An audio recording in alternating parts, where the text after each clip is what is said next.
Hello good morning everyone. आप लोगों का इस वीडियो में स्वागत है। जैसे कि कल मैंने बताया था कि डिमल्टी फर्स्ट ईयर में कौन कौन से सब्जेक्ट्स पढ़ने हैं, क्या सिलेबस है, तो उसी के अकॉर्डिंग हम जो आज वीडियो लेकर आए हैं वो हेमेटोलॉजी डिपार्टमेंट सब्जेक्ट का पहला टॉपिक है, ब्लड एंड इट्स कंपोनेंट्स। यानी कि ब्लड बहुत ही इम्पोर्टेंट टॉपिक है, हर बार कोई न कोई एग्ज़ाम में पूछा जाता है, उसका कोई न कोई क्वेश्चन पुटअप किया जाता है। ठीक है, तो इसलिए यह इम्पोर्टेंट है, इसको डिस्कस करने जा रहे हैं। सबसे पहले बात करते हैं कि ब्लड क्या है। Blood is a special type of fluid connective tissue drive from mesoderm. यानी कि ब्लड एक स्पेशल टाइप का फ्लूइड कनेक्टिव टिश्यू है, होता है। टिश्यू का टाइप्स होते हैं, उसमें कनेक्टिव टिश्यू यानी कि ब्लड को एक कनेक्टिव टिश्यू बोला जाता है। ड्राइव फ्रॉम मीजोडर्म यानी कि ये मीजोडर्म से ड्राइव किया गया होता है। यानी कि जो मसल्स की लेयर होती हैं बीच में टेंडन, उसको क्या बोलते हैं, मीजोडर्म। ठीक है, तो वहाँ से ड्राइव किया गया होता है। इससे पहले बात करते हैं कि हेमेटोलॉजी क्या होता है। हेमेटोलॉजी यानी कि the branch of science concern with the study of blood forming tissue and it's disorder associate with them is called haematology. यानी कि हेमेटोलॉजी एक साइंस की ब्रांच होती है जिसमें ब्लड की स्टडी की जाती है। एक ग्रीक वर्ड से बना हुआ है। Him means blood and लोगस means study करना, यानी कि ब्लड की स्टडी करना क्या कहलाता है, हेमेटोलॉजी। ठीक है, तो इसमें टोटल जो बात करेंगे हेमेटोलॉजी सब्जेक्ट में वो ब्लड की बारे में ही बात की जाएगी, ब्लड की ही स्टडी की जाएगी। प्रॉपर्टी ऑफ ब्लड में क्या क्या प्रॉपर्टी होती है, उसकी फिजिकल प्रॉपर्टी क्या है, तो उसकी बात करेंगे। कलर की बात करें, bright red colour in arteries and dark red colour in veins. यानी कि जो भी ऑक्सीजनेटेड ब्लड आर्टरी में ट्रांसपोर्ट होता है या सर्कुलेट होता है उसका कलर ब्राइट रेड होता है, प्योर ब्लड होता है।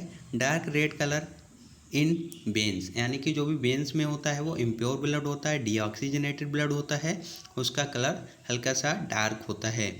मास की बात करें कि टोटल वॉल्यूम कितना होता है, 8% ऑफ बॉडी मास, यानी कि टोटल बॉडी के वेट के अकॉर्डिंग 8% ब्लड होता है। पीएच की बात करें, स्लाइटली अल्कलाइन होता है, pH 7.35 to 7.45। Most important blood का पीएच कहीं न कहीं बहुत पूछा जाता है।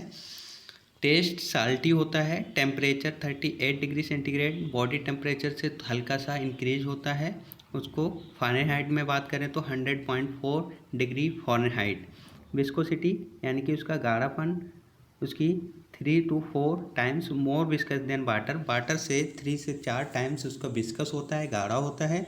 Volume 5 to 6 litre. एडल्ट की बात करें तो टोटल बॉडी में ब्लड की मात्रा 5 to 6 लीटर होती है। नेक्स्ट बात करते हैं कंपोजिशन ऑफ ब्लड के कंपोजिशन क्या क्या हैं।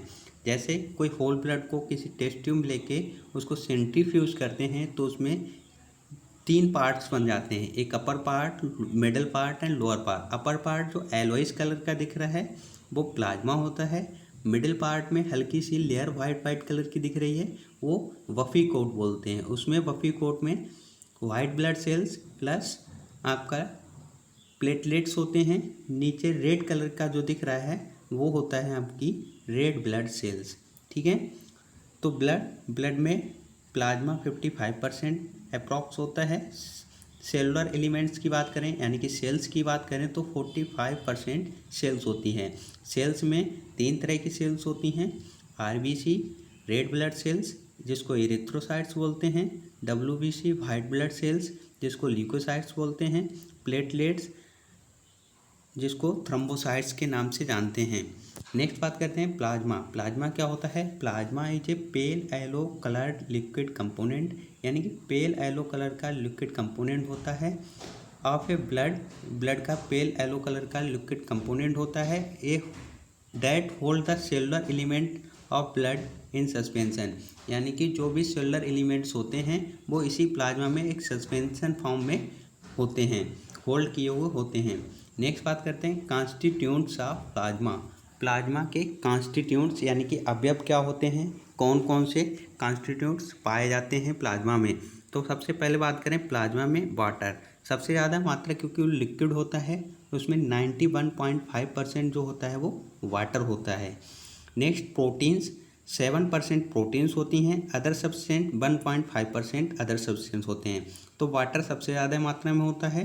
Next protein 7%। प्रोटीन्स की बात करें उसमें albumin, globulins and fibrinogen.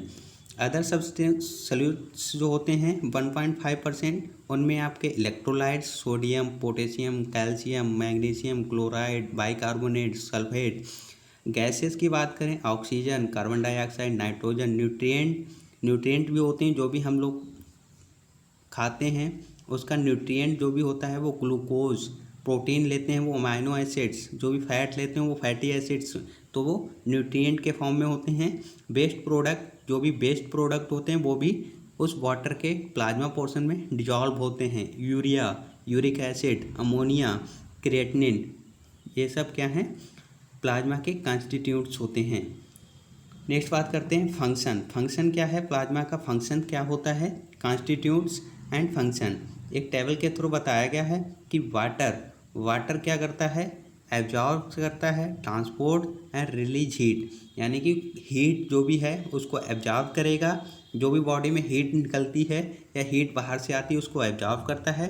Transports का काम करता है वाटर, किसी भी सब्जेक्ट, कोई भी सॉल्यूट्स है, कोई भी सब्सटेंस है, उसको ट्रांसपोर्ट का काम करता है। एंड रिलीज हीट, यानी कि हीट को भी ट्रांसपोर्ट करेगा और उसको रिलीज करेगा। एल्बुमिन्स जो प्रोटीन्स होती है वो क्या करता है, ऑस्मोटिक बैलेंस करता है, यानी कि ऑस्मोसिस जो भी प्रोसेस होता है उसको बना के रखता है, ऑस्मोटिक बैलेंस बना के रखता है। एल्बुमिन की कमी हो जाने से एक आपका एडिमा की कंडीशन हो जाती है, जिसमें जहाँ तहाँ पे गांठ टाइप के वाटर का भर जाता है, वो एडिमा हो जाता है। ग्लोबुलिन्स डिफेंस मैकेनिज्म, यानी कि ये एंटीबॉडी का प्रोडक्शन करता है। फाइब्रिनोजन एक टाइप की प्रोटीन्स ही है, ग्लोबुलिन भी प्रोटीन्स है। फाइब्रिनोजन ब्लड क्लॉटिंग, यानी कि जो भी हमारे कहीं पे इंजरी हो जाती है वहाँ पे ब्लड निकलने लगता है, उसको क्लॉट करने का काम कौन करता है, फाइब्रिनोजन। ये भी किसके कंस्टिट्यूट है, प्लाज्मा का। ठीक है, तो इलेक्ट्रोलाइट्स आयंस, जो इलेक्ट्रोलाइट्स आयंस हैं sodium, potassium, calcium, magnesium, chloride, bicarbonate, sulphate, ये क्या हैं, पीएच बफर, यानी कि बफर को, पीएच को मेंटेन करके रखते हैं। नेक्स्ट बात करते हैं सेलुलर कंपोनेंट्स में। सेलुलर कंपोनेंट्स में पहला है red blood cells. Red blood cells RBC, जिसको क्या नाम से बोलते हैं, इरिथ्रोसाइट्स। ठीक है, इसकी बात करें शेप, कैसा शेप होता है, सेलुलर वाई कनकेव, यानी कि वाई कनकेव, दोनों तरफ से बीच में कनकेव होता है। ठीक है, वाई मीन्स दोनों तरफ से कनकेव, यानी कि बीच में पतला और उसके किनारे मोटे। नॉन न्यूक्लिएटेड, यानी कि उसमें न्यूक्लियस नहीं होता है। ठीक है, तो शेप कैसा हुआ, cellular biconcave, non nucleated. Size की बात करें, साइज जो होता है डायमीटर, उसके व्यास की बात करें 7 to 8 माइक्रोमीटर, एंड थिकनेस, मोटाई 2.5 माइक्रोलीटर। जो भी डिस्क टाइप का दिख रहा है इसकी डायमीटर 7.8 माइक्रोमीटर, थिकनेस जो होती है 2.5 माइक्रोमीटर। ठीक है, कलर रेड कलर होता है, हीमोग्लोबिन पिगमेंट। इसके रेड ब्लड सेल्स में जो भी रेड कलर का पिगमेंट होता है वो हीमोग्लोबिन पिगमेंट होता है, इसलिए वो रेड कलर का दिखाई देता है। आरबीसी की सरफेस पे हीमोग्लोबिन पाया जाता है, इसलिए वो रेड कलर का होता है। काउंट, यानी कि टोटल आरबीसी काउंट बोलें तो वो कितना होता है, एडल्ट मेल में एक आपकी वैल्यू होती है 5.4 मिलियन आरबीसी पर माइक्रोलीटर या मिलीमीटर स्क्वायर, यानी कि 5.4 मिलीलीटर आरबीसी होती है पर माइक्रोलीटर में। एडल्ट फीमेल में 4.8 मिलियन आरबीसी पर माइक्रोलीटर। लाइफ स्पेन, यानी कि लाइफ, इसके जीवन काल कितना होता है, 120 डेज, यानी कि 120 डेज होता है इसका life span. Red blood cell, erythropoiesis, यानी कि रेड ब्लड सेल्स को क्या बोलते हैं, एरिथ्रोसाइट्स। तो एरिथ्रोसाइट के प्रोडक्शन, जिस वर्ड में पोइसिस वर्ड लगा होता है, ये भी ग्रीक वर्ड है, पोइसिस वर्ड ग्रीक है, इसका मतलब होता है प्रोडक्शन और फॉर्मेशन, यानी कि एरिथ्रोसाइट्स के प्रोडक्शन और फॉर्मेशन को क्या बोलेंगे, erythropoiesis. The production of RBCs is known as erythropoiesis. तो इसमें बात की गई है कि आरबीसी का फॉर्मेशन कहाँ से होता है। जब एडल्ट में कहाँ से होगा, red bone marrow of long bones, जो भी लॉन्ग बोन्स होती हैं उनके बीच में जो बोन मैरो पाया जाता है वहाँ से रेड ब्लड सेल्स का फॉर्मेशन होता है। जैसे आपकी हिप बोन हो गई, ब्रेस्ट बोन हो गई एंड रिब्स हो गया। ठीक है, चाइल्ड जो होती है अप टू 5 ईयर्स, 5 ईयर तक के जो भी चाइल्ड्स होते हैं उनका bone marrow of all the bones, जो भी सभी बोन्स होती हैं बॉडी की, जो भी बोन्स होंगी उनके बीच में जो भी मैरो पाया जाता है उसमें से सभी प्रोडक्शन होगा। फिटस काल में जो भी होगा, फिटस यानी कि बच्चे बहुत ही छोटे न्यूनेंट, उनमें क्या होगा, लीवर एंड स्प्लीन। जब बच्चा प्रेगनेंसी के ड्यूरेशन में होता है तब वो क्या होता है, फिटस। ठीक है, तो लीवर एंड स्प्लीन में उसका जो भी आरबीसी का प्रोडक्शन होता है वो लीवर एंड स्प्लीन करता है।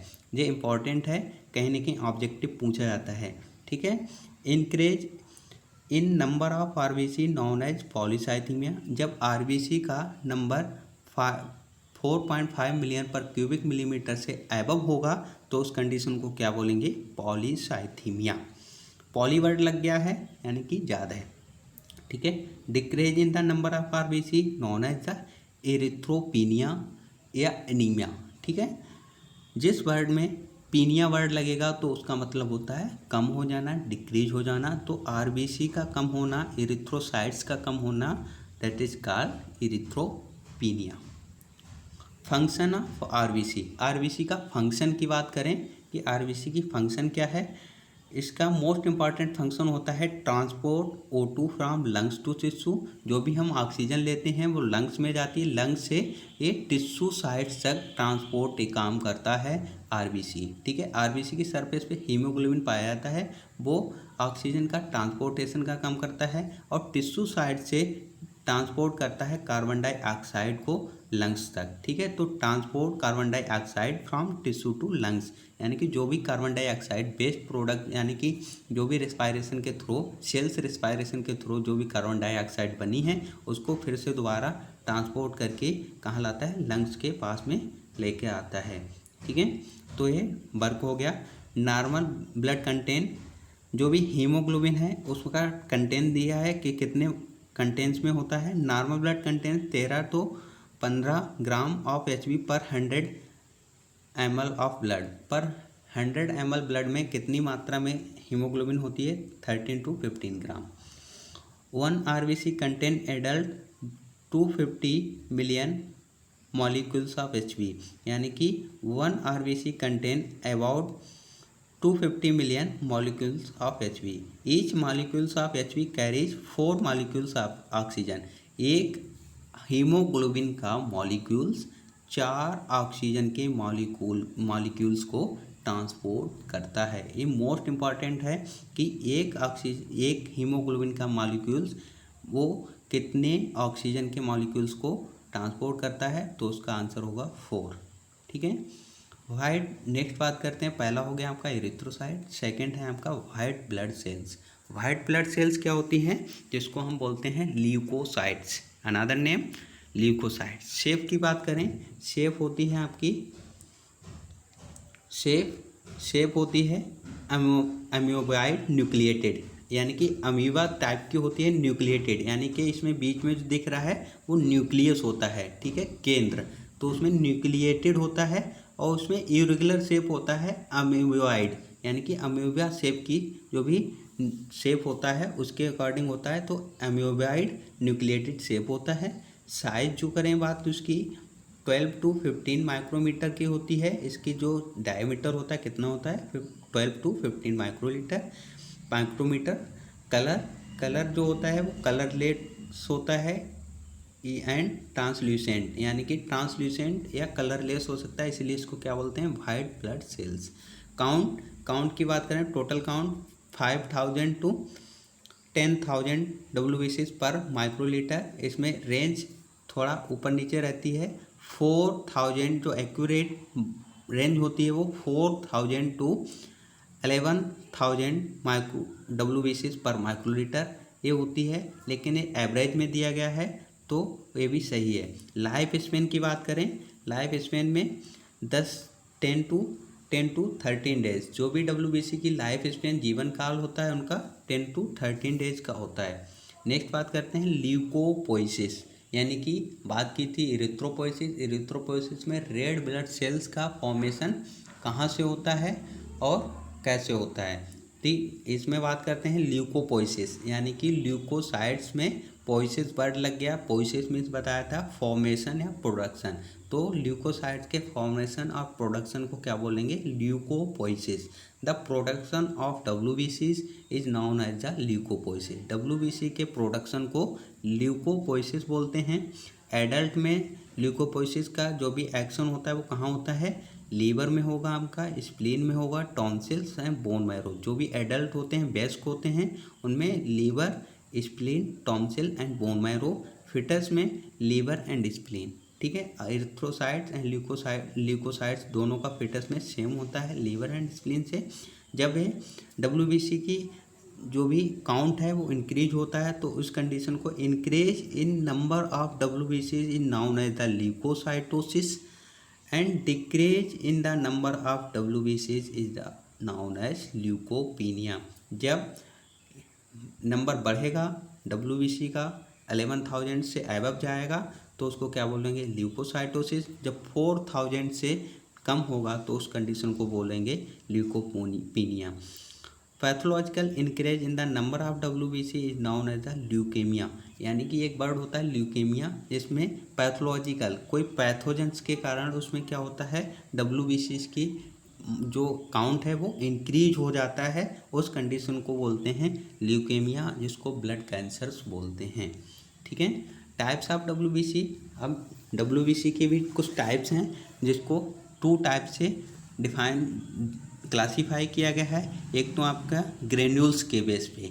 ग्रेन्यूल्स मीन्स कण, जो उसके सेल्स के बीच बीच में ग्रेन्यूल्स पाए जाते हैं, कण पाए जाते हैं, उसके अकॉर्डिंग 2 टाइप से उसको क्लासीफाई किया गया है। एक ग्रेनुलर एंड अग्रेनुलर। ठीक है, तो ग्रेनुलर की बात करें तो इसमें 3 टाइप्स की होती हैं।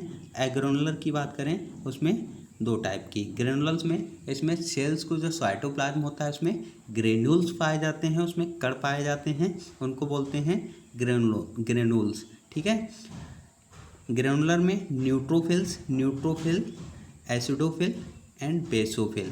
ये न्यूट्रोफिल 62% होता है, एसिडोफिल 2.3% होता है, बेसोफिल लेस देन 1% या 0.4% होता है। न्यूट्रोफिल इसमें डाई के अकॉर्डिंग इसको क्लासीफाई किया गया है। जो न्यूट्रोफिल्स होती है वो न्यूट्रल डाई से एब्जॉर्ब करती है, न्यूट्रल डाई से स्टेन पकड़ती है, इसको न्यूट्रोफिल्स बोलते हैं। कोई भी स्टेन नहीं, इसमें साइटोप्लाज्म एंड न्यूक्लियस जो होता है वो एसिडोफिलिक होता है, न्यूट्रल होता है। ठीक है, तो इसको क्या बोलते हैं।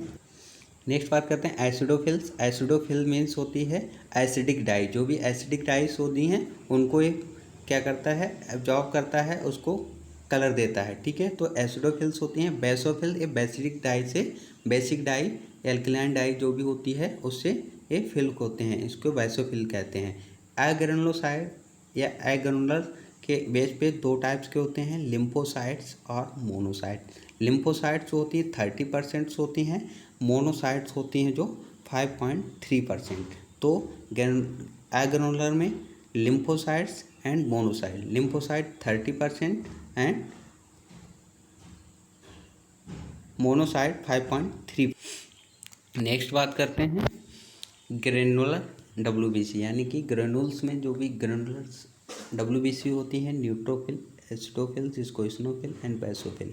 ठीक है, तो उसको टाइप किया गया एक फिगर के अकॉर्डिंग बताया गया है, टेबल के अकॉर्डिंग। देखो पहला है न्यूट्रोफिल। न्यूट्रोफिल्स में जो भी आपका न्यूक्लियस दिख रहा है वो मल्टी लोब्ड है, यानी कि उसमें लोब्स जो हैं, उसमें लोब टाइप के जो दिख रहे हैं किडनी शेप्स के बार बार, उसमें लोब बने हुए न्यूक्लियस, उसमें 3 to 4 लोब्स दिख रहे हैं। ठीक है, तो वो न्यूट्रोफिल्स का क्या होता है, जो भी उसके न्यूक्लियस होता है वो मल्टी न्यूक्लिएटेड होता है। उसमें लोब्स जो होती हैं वो 3 to 4 यानी कि 3 से कम नहीं होती हैं, 3, 4, 5 तक उसमें लोब्स होती हैं। ठीक है, तो फीचर्स की बात करें, nucleus with 3 to 4 lobes, stain with neutral dye. Neutral dye means haematoxylin. Haematoxylin dye से ये क्या करता है, स्टेन करता है। फंक्शन की बात करें, डिस्ट्रॉय बैक्टीरिया बाय फैगोसाइटोसिस, यानी कि जो भी बैक्टीरिया आता है बॉडी में, जो भी कोई भी बाहर से फॉरेन पार्टिकल आता है उसको क्या करता है, किल करता है फैगोसाइटोसिस एक्शन के द्वारा। फैगोसाइटोसिस को क्या बोलते हैं, फैगोसाइटोसिस एक भक्षण होता है जिसको वो खा जाता है, ठीक है, तो वो डिस्ट्रॉय कर देता है। लोकेशन प्रोड्यूस्ड, यानी कि यह कहाँ पे इसका प्रोडक्शन होता है, वो बोन मैरो में। नेक्स्ट बात करते हैं एसिडोफिल्स। एसिडोफिल्स ये जिसको बोलते हैं इस्नोफिल, एसिडोफिल को क्या बोलते हैं, इस्नोफिल्स। जो भी होता है इसमें न्यूक्लियस की बात करेंगे, बाइलोब्ड होता है nucleus with two lobe, two को क्या बोलते हैं वाई, तो इसका न्यूक्लियस जो दिख रहा है वो वाई लोब्ड है, तो इसको क्या बोलते हैं न्यूक्लियस। इसके फीचर्स की बात करेंगे तो न्यूक्लियस विथ टू लोब्स यानी कि वाई लोब्ड होता है, stain with acidic dye eosin. Eosin का कलर कैसा होता है, हल्का सा पिंक कलर दिख रहा है, तो ये रेड कलर या पिंक कलर का होता है, तो इसको स्टेन विथ एसिडिक डाई, जिसका जो साइटोप्लाज्म होता है वो एसिडिक डाई से स्टेन करता है, इसलिए इसको एसिडोफिल्स या इस्नोफिल्स बोलते हैं। ईओसिन डाई से स्टेन करेगा तो इसको ईओसिनोफिल। जो ईओसिन जो डाई है वो एसिडिक है, इसलिए उसको एसिडोफिल्स भी बोलते हैं। Function combat the effect of the histamine in allergic reaction, यानी कि जो भी एलर्जी होती है उसी में ये क्या करता है, हिस्टामिन को रिलीज करता है, उसके एक्शन को कम करने के लिए, एलर्जी को ख़त्म करने के लिए। बोन मैरो में इसका प्रोडक्शन होता है। नेक्स्ट बात करते हैं बेसोफिल्स। बेसोफिल्स यानी कि ये बेसिक डाई, जो भी बेसिक डाई ब्लू कलर की होती है, यानी कि जो भी मिथाइलिन ब्लू बोल सकते हैं, वो बेसिक डाई से इसका साइटोप्लाज्म स्टेन करेगा। इसके न्यूक्लियस की बात करें, बीच में जो न्यूक्लियस दिखते हैं वो कैसे होते हैं, इनडाइसेंटिक लोब्स होते हैं, उसमें कुछ दिखाई नहीं देता है, इनडाइसेंटिक छोटे छोटे से लोब नहीं होते हैं। Nucleus with indistinct lobes stain with basic dyes, जो भी डाइज होती हैं वो किससे डाई करेगा। इसके न्यूक्लियस की बात करें, बेसोफिल्स की न्यूक्लियस वो कैसा होता है, किडनी शेप्ड होता है, ठीक है। फंक्शन क्या करता है, liberate heparin and histamine in allergic reaction to intensify inflammatory response, यानी कि जहाँ पे भी इन्फेक्शन होता है या जहाँ पे भी एलर्जी होती है वहाँ पे क्या करता है, इन्फ्लामेशन का, हिस्टामिन को रिलीज करके इन्फ्लामेशन करता है। और जो हिपेरिन एक एंटीकोगुलेंट है, बायोलॉजिकल, जो बॉडी में पाया जाता है, ब्लड को क्लॉट होने से रोकता है, तो उसको क्या करता है, रिलीज करता है। तो वैसोफिल्स क्या होता है, इसका काम क्या होगा कि ये एंटीकोगुलेंट को रिलीज करता है जिससे बॉडी में ब्लड को क्लॉट नहीं होने देता है। नेक्स्ट आपका इन्फ्लामेटरी रिस्पॉन्स देता है कहीं पे भी एलर्जिक रिएक्शन होने पे। बोन मैरो में इसका भी प्रोडक्शन होता है। नेक्स्ट बात करते हैं एग्रेनुलर डब्ल्यूबीसी, जो भी एग्रेनुलोसाइट्स होती हैं जिसमें ग्रेन्यूल्स नहीं पाए जाते हैं, जैसे इसमें आपका दिख रहा है बीच बीच में जो ग्रेन्यूल्स टाइप के छोटे छोटे ग्रेन्यूल्स दिख रहे हैं, तीनों में वो ग्रेन्यूल्स हैं, यानी कि ग्रेनुलर डब्ल्यूबीसीज हैं। इसमें साइटोप्लाज्म में ग्रेन्यूल्स अपेयर नहीं होते हैं, उसको अग्रेनुलोसाइट्स होते हैं। वो टू टाइप्स के होती हैं, लिम्फोसाइट्स एंड मोनोसाइट्स। लिम्फोसाइट्स की बात करें, स्मॉलेस्ट ऑफ डब्ल्यूबीसी, सबसे स्मॉलेस्ट डब्ल्यूबीसी अगर होती है वो कौन सी होती है, लिम्फोसाइट्स। लार्ज राउंड न्यूक्लियस, इसका न्यूक्लियस जो होता है वो बड़ा सा होता है, लार्ज होता है, राउंड शेप का होता है, ठीक है। फंक्शन प्रोड्यूस एंटीबॉडी, जब भी कोई इन्फेक्शन होता है, जब भी बाहर से बॉडी में कोई फॉरेन पार्टिकल्स आता है तो उसके रिस्पॉन्स में उसको फाइट करने के लिए बॉडी में एंटीबॉडीज़ को प्रोडक्शन लिम्फोसाइट्स करता है। लोकेशन प्रोड्यूस, यानी कि जहाँ से इसका प्रोडक्शन होता है लिम्फोसाइट्स, वो कहाँ से होता है, bone marrow, spleen and tonsils, तीन जगह से होता है आपका bone marrow, spleens and tonsils. Next की बात करते हैं मोनोसाइट्स। मोनोसाइट्स में जो भी होगा आपका, इसमें ग्रेनुल्स इसमें भी एब्सेंस होते हैं क्योंकि एक इसमें क्लासीफाई किया गया है एग्रेनुलर, ठीक है। तो लार्जेस्ट ऑफ डब्ल्यूबीसी, जो डब्ल्यूबीसी है वो सबसे लार्जेस्ट डब्ल्यूबीसी कौन सी है, मोनोसाइट। सबसे स्मॉलेस्ट कौन सी है, लिम्फोसाइट। और मोस्ट न्यूमरस, यानी कि सबसे ज़्यादा मात्रा में पाई जाने वाली डब्ल्यूबीसी की बात करेंगे तो न्यूट्रोफिल्स, ठीक है। तो लार्जेस्ट ऑफ डब्ल्यूबीसीज लार्ज किडनी शेप्ड न्यूक्लियस, जो इसका न्यूक्लियस होगा वो कैसा होगा, किडनी शेप्ड, यानी कि बेसोफिल का भी न्यूक्लियस कैसा होता है, किडनी शेप्ड। मोनोसाइट का भी न्यूक्लियस किडनी शेप्ड होता है, लेकिन बेसोफिल्स में साइटोप्लाज्म में ग्रेन्यूल्स पाए जाते हैं, वो बेसिक डाई से स्टेन करता है। लेकिन जो मोनोसाइट्स होते हैं उसमें बीच में ग्रेन्यूल्स साइटोप्लाज्म में ग्रेन्यूल्स एब्सेंट होते हैं। इसका शेप, न्यूक्लियस का शेप किडनी शेप दोनों का होता है। ठीक है। फंक्शन की बात करें, इंजेस्ट माइक्रो ऑर्गेनिज्म, यानी कि जो भी माइक्रो ऑर्गेनिज्म, जो भी बैक्टीरिया, वायरस, फंगस बाहर से आते हैं बॉडी पे अटैक करते हैं, उसको क्या करता है, इंजेस्ट कर जाता है, खा जाता है। और उसका प्रोडक्शन की बात करें तो मोनोसाइट का प्रोडक्शन बोन मैरो से होता है। ठीक है। नेक्स्ट बात करते हैं प्लेटलेट्स।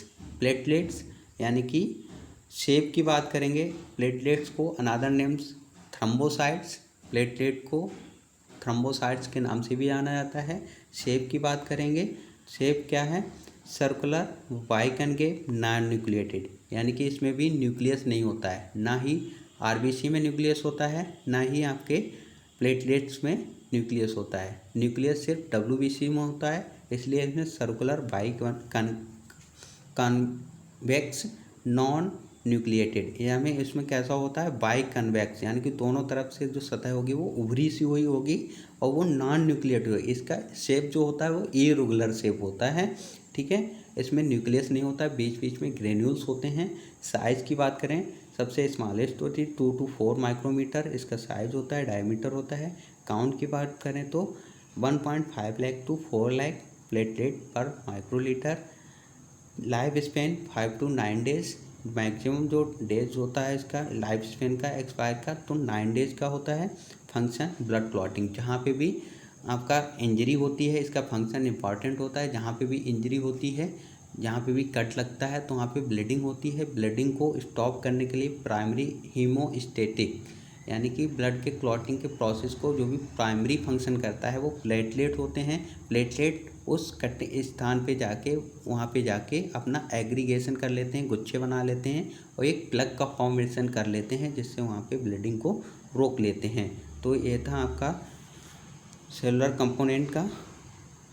ठीक है। थ्रम्बोपोइसिस, ठीक है, थ्रम्बोपोइसिस यानी कि थ्रम्बोसाइट्स, प्लेटलेट्स, प्लेटलेट्स का आपका फंक्शन जो भी आपका प्रोडक्शन के क्या बोलेंगे, the production of platelets is known as the thrombopoiesis. Poiesis word जिस वर्ड में लग जाएगा उसको क्या बोलते हैं, टू प्रोडक्शन या फॉर्मेशन। तो थ्रम्बोसाइट, प्लेटलेट, पोइसिस मीन्स क्या होता है, प्रोडक्शन। तो प्लेटलेट के प्रोडक्शन को क्या बोलेंगे, थ्रम्बोपोइसिस।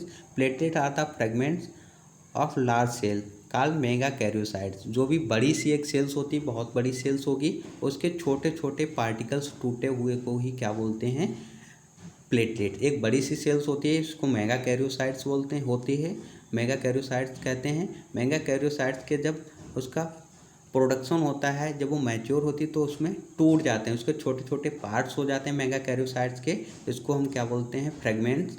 फ्रेगमेंट्स को ही क्या बोलते हैं, प्लेटलेट। तो छोटे छोटे पार्ट, एक मेगा कैरियोसाइट बड़ी सेल्स होती है, उसके छोटे पार्ट को ही प्लेटलेट कहते हैं, जो कहाँ पाया जाता है, बोन मैरो में। Remain in the mega karyocytes that remain in the bone marrow, यानी कि बचा हुआ पार्ट कहाँ होता है, बोन मैरो में। जब इसका नंबर बढ़ेगा, increase in the number of platelet is known as the thrombocytosis, यानी कि जब इसका 4 लाख से नंबर इंक्रीज होगा प्लेटलेट का तो उसको क्या बोलेंगे, थ्रम्बोसाइटोसिस।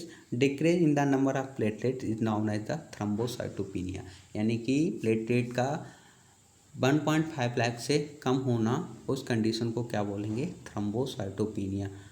दोस्तों, मेरी ये वीडियो पसंद आए होगी। नेक्स्ट बात करते हैं कि इसमें जो भी हमने डिस्कस किया है उसकी अगर PDF फाइल आपको नोट्स की चाहिए होगी तो उसकी मैं डिस्क्रिप्शन में आपको दे दूँगा।